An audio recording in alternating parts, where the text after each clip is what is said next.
ઉપવાસ કરવો એ શ્રેષ્ઠ છે.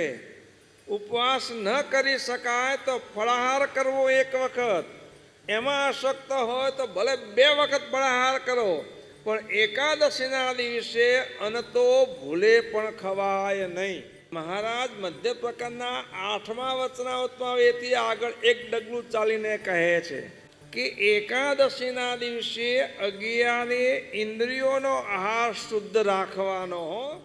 આ એકાદશ ઇન્દ્રિયોને ભગવાન સંબંધી ક્રિયામાં જોતરી રાખવી એ એકાદશીનું સાચું વ્રત છે.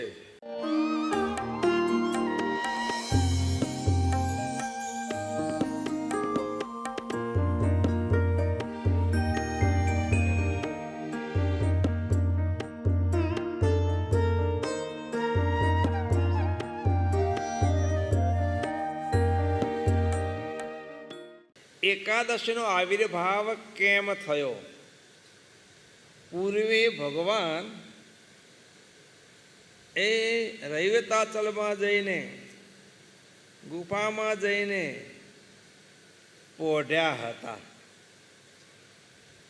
પોઢવાનું કારણ તો આખું જુદું હતું, કારણ કે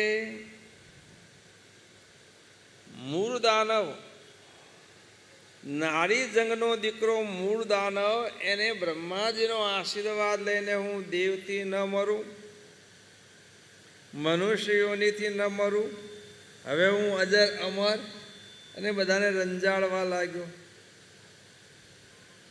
દેવોથી મરી શકે નહીં, દેવો હાર્યા. મનુષ્યથી મરી શકે નહીં, મનુષ્યો. હવે કરવું શું? એટલે ભગવાનને પ્રાર્થના દેવોએ કરી. ભગવાન ઘણો સમય આવીને લડ્યા. પછી ભગવાન પણ પોતે જાણે થાકી ગયા હોય ને એની પાસે પોતે અસમર્થ હોય એમ ભાગ્યા અને જઈને સંતાઈ ગયા, પોઢી ગયા. પગે લઈને પીછો પકડતો પકડતો મૂળ દાનવ ત્યાં પહોંચ્યો. તે સમયે ભગવાનના એકાદશ ઇન્દ્રિયોના તેજમાંથી એક કન્યા ઉત્પન્ન થયા. ભગવાનના ઇન્દ્રિયોના તેજમાંથી એક કન્યા ઉત્પન્ન થયા. રૂપનો ભંડાર. એક કન્યાનું દર્શન થતાની સાથે જ મૂળ દાનવ જે હેતુ પુરુષ આવ્યો તો હેતુ ભૂલી ગયો, મોહિત થઈ ગયો અને કન્યા પ્રત્યે બોલ્યો કે તું મને વર. આ વિશ્વમાં મારા જેવો કોઈ પુરુષ નથી, શક્તિશાળી આવો બળ્યો, અને તારા જેવી રૂપાળી કોઈ બાઈ નથી કે આપણી જોડી સુંદર જામશે. ત્યારે તે કન્યા મૃદાનો પ્રત્યે બોલ્યા, જરૂર, જે તમે કહો છો તે પ્રકારે છે. તમારા જેવો કોઈ પુરુષ તમને દેખાતો નથી અને મારા જેવી કોઈ તમને કન્યા દેખાતી નથી. સાચું છે, પણ આગળનો જે પ્રસ્તાવ છે એમાં થોડો ભેદ છે. તમારો પ્રસ્તાવ સ્વીકાર, પણ મારો ઠરાવ એ છે કે યુદ્ધમાં જે પુરુષ મને જીતે એને હું વરું. પેલો કામાંદ બની ગયો તો મોહિત થઈ ગયો તો માન્ય, એને ખબર હતું આ બાઈને જીતવામાં શું વાર કે. પણ મૂર્ખને એટલો વિચાર ના આવ્યો કે બેમાંથી એક જીતવાના છે એટલે એક તો મરવાનો છે. કદાચ પોતે મરશે તો પોતાની કામના પૂરી થવાની નથી. અગર જો પોતે એક કન્યાને મારી નાખશે તો પોતાની ઈચ્છા પૂર્ણ થવાની નથી. પણ કામાંદને એ વિચાર ન સૂજે, તૈયાર થઈ ગયો. કન્યાને અને મૂળ દાનવને યુદ્ધ જામ્યું, ઘડીક રમાડ્યો. પછી એ કન્યાએ ખડગે કરીને મૂળ દાનવનું મસ્તક ઉડાડી દીધું. મૂળ દાનવ મૃત્યુને શરણ થયો. ન માનવ હતી નો દેવ હતી એ કન્યા. ભગવાનના એકાદશ ઇન્દ્રિયોમાંથી પ્રગટ થયેલું તેજ શક્તિ હતી. ભગવાન તત્કાળ જાગ્રત થયા અને આ મૂળ દાનવનો નાશ થયો. ભગવાન પ્રસન્ન થયા અને બોલ્યા કન્યા પત્ને, માગ માગ, તું માગે તે આપું. આજે તે દેવ અને માનવ અને સારી એ સૃષ્ટિને મૂળ દાનવના પંજામાંથી મુક્ત કરી અને ત્રાસમાંથી બચાવી. તારે તે કન્યા ભગવાન પ્રત્યે બોલ્યા, હું આપના એકાદશ ઇન્દ્રિયોના તેજમાંથી આવિર્ભાવ પામી છું. મારું નામ એકાદશી છે. હું તપસ્વી છું, તપમાં રુચિવાળી છું. આપ જો માગવાનું કહેતા હો તો હું આપની પાસે એ માગું છું. મારા વ્રતના દિવસે, એકાદશીના દિવસે પ્રગટ થઈ, આજના દિવસે પ્રગટ થઈ ભગવાનના એકાદશ ઇન્દ્રિય અને મનના પ્રભાવ તેજમાંથી, એ આજનો દિવસ હતો, એકાદશીનો દિવસ. માટે મારા દિવસે કોઈ અન્ન ખાય નહીં. હું તપસ્વી છું, માટે મને તપ પ્રિય છે. તો મને માગવાનું કહો છો તો મારા દિવસે કોઈ અન્ન ખાય નહીં. ભગવાન કે તથાસ્તુ, તને વરદાન આપ્યું. ભગવાને વ્રત રાખ્યું, દેવો પાસે વ્રત કરાવ્યું, બધા મનુષ્યો પાસે વ્રત કરાવ્યું અને ત્યાંથી એકાદશીનો વ્રતનો પ્રારંભ થયો.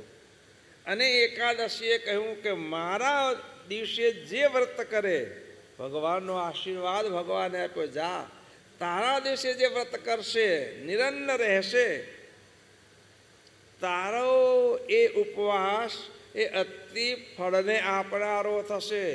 100 રાજસુ યજ્ઞ કરો, 100 અશ્વમેધ યજ્ઞ કરો, બીજા ઘણા વ્રતો કરો. જે પુણ્ય મળે નહીં એ પુણ્ય એક એકાદશી કરવાથી મળે. આવું ભગવાને આશીર્વાદ આપ્યો છે. એકાદશીનું વ્રત શાસ્ત્ર પ્રમાણે, સત્સંગી જીવન પ્રમાણે, શ્રીજી મહારાજના વચન પ્રમાણે બહુ જ પુણ્યને આપનારું છે, ભગવાનની પ્રસન્નતાને આપનારું છે. અને એકાદશીના દિવસે ખવાતું અન્ન બહુ દૂષિત છે. શાસ્ત્રમાં કહ્યું છે, પૃથ્વી માત્રનો મળ એકાદશીના દિવસે અન્નમાં નિવાસ કરીને રહે છે. એટલે એકાદશીના દિવસે કોઈ અન્ન ખાય ને, એ અન્ન ખાતો નથી, મળ ખાય છે. આવું શાસ્ત્રમાં કહ્યું છે. માટે એકાદશીનું વ્રત બધાએ સાવધાની રાખી કરવાનું હોય. સત્સંગીના ઘરમાં તો ક્યારેય એકાદશીના દિવસે નાનું મહિનાનું બાળક હોય, 6 મહિનાનું, વર્ષનું બાળક હોય, એને પણ અન્નભક્ષણ હોય નહીં.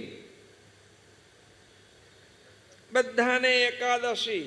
સત્સંગીના ઘરમાં તો જન્મ પામ્યો હોય એને તો જન્મજાત એકાદશી. બહુ મોટું પુણ્યને આપનારી છે.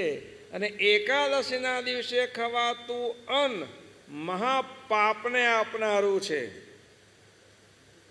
માટે દરેક સત્સંગીએ ખટકો રાખીને એકાદશીનું વ્રત કરવાનું.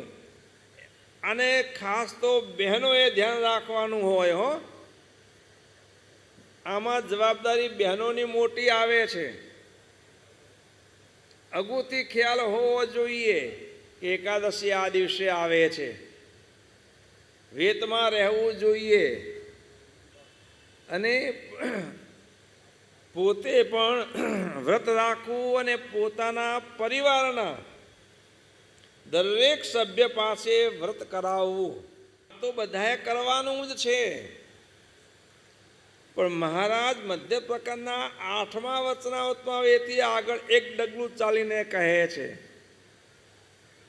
કે એકાદશીના દિવસે 11 ઇન્દ્રિયોનો આહાર શુદ્ધ રાખવાનો.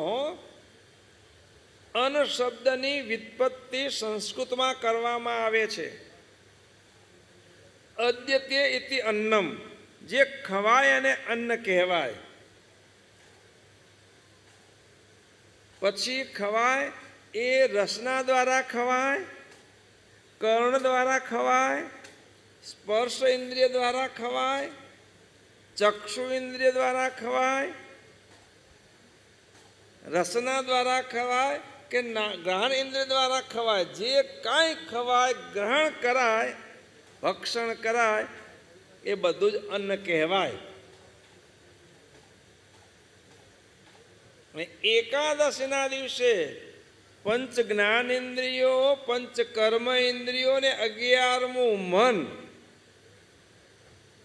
એનાથી જે ભગવાનથી બાહ્ય જગત સંબંધી ખોરાક લેવાય તો એકાદશી નાશ પામી કહેવાય.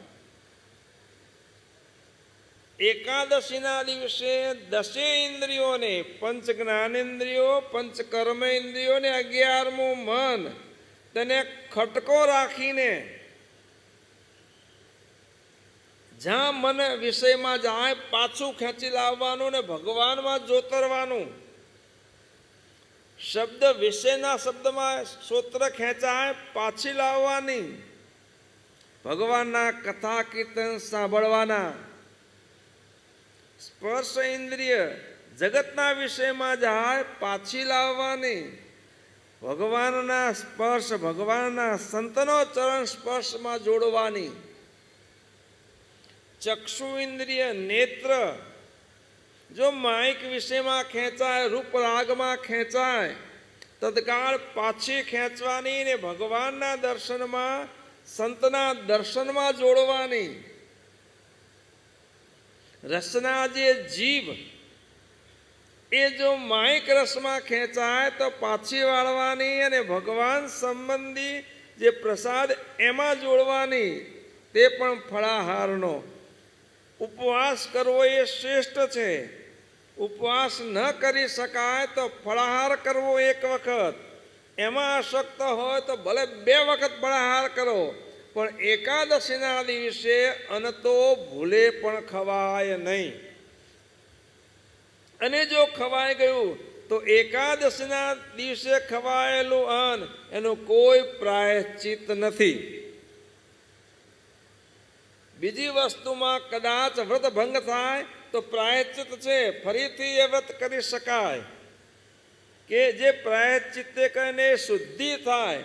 પણ એકાદશીના દિવસે જો અન્ન ખવાય ને એકાદશીનો ભંગ થયો તો એનું કોઈ પ્રાયશ્ચિત નથી. મહાપુણ્યથી તમે વંચિત રહી ગયા, એનું કોઈ પ્રાયશ્ચિત નથી. ભાઈ આજે એકાદશી ભાંગી ગઈ, હવે કાલની કરી લઉં, ના ભાઈ, વીતી ગયા દિવસ. એટલે બહુ ખટકો રાખીને કરવાની. આ એકાદશ ઇન્દ્રિયોને ભગવાન સંબંધી ક્રિયામાં જોતરી રાખવી એ એકાદશીનું સાચું વ્રત છે. પ્રથમ કહ્યું એ પણ કરવાનું છે, એથી એક ડગલું આગળ 10 ઇન્દ્રિયોને 11મું મન એને મહાપ્રયત્ન કરીને ભગવાનમાં જોડી રાખવાનું. નહીં તો મહારાજ કહે છે ઢોર લાગણ કહેવાય. પશુને ખીલે બાંધ્યું હોય અને થોડુંક દૂર ઘાસ પડ્યું હોય, ધણી નીરવું ભૂલી ગયો હોય, ભૂખ લાગી હોય, લાંબુ થાય. શું થાય? પણ પહોંચાય નહીં. ઘૂંટણીએ પડીને લાંબુ થાય પણ પહોંચાય નહીં. એમ જો માટે વેઠ પડી છે ને થાય ને વ્રત. સત્સંગીના ઘરે જન્મ આવ્યો છે માટે આ તો આજે ઘરમાં કઈ રંધાશે નહીં, પરાણે કરવી પડે. તો ઢોર લાગણ ભગવાન કહે છે, ઢોર લાગણ છે. લાગણ એટલે ઉપવાસ. કયો? પેલા ગાય બળદે કરેલો ઉપવાસ એવો, પેલા કયો એવો ઉપવાસ કહેવાય. પણ એમ ક્યારે ઢોર લાગણ નહીં કરવાની. અંતરના ઉત્સાહથી કોડે કોડે એકાદશી કીજીએ રે લોલ. એક એકાદશી કરોડવાર જાહ્નવી ગંગાના સ્નાન કરતા પણ વધારે પુણ્યને આપનારી છે. એકાદશીનું પુણ્ય બહુ મોટું છે. માટે મહારાજ કે 10 ને 11 ઇન્દ્રિયોના આહાર શુદ્ધ રાખવાના. અને આવું વ્રત તો 15 દિવસે એક દિવસ તો આવે છે, પણ ભગવાનના ભક્ત એવા આપણ સૌએ તો આવું વ્રત કાયમ કરવાનું છે. મહારાજ કહે છે કે શ્વેતદીપમાં રહેલા નિરંજન મુક્ત આવું વ્રત કાયમ કરે છે. 10 ઇન્દ્રિયોને 11મું મન એને ભગવાનની આજ્ઞાથી બહાર જ્યાં જાય ને તત્કાળ ખેંચીને પાછું લાવવાનું. બાપાશ્રીના પહેલા ભાગની પહેલી જ વાત, મન મૂર્તિ મૂકી બીજે જાય તત્કાળ ખેંચીને પાછું લાવી ભગવાનમાં જોડવાનું. અને આવું વ્રત તો અખંડ કર્યા કરવાનું. અને આવું જે અખંડ વ્રત કર્યા કરે ને એને ભગવાન એના આત્માને વિશે પોતાનું દર્શન આપે છે. આવી આજે એકાદશી છે અને એનું વ્રત કાયમને માટે આપણે કરવાનું છે. ભગવાનને રાજી કરવાના છે.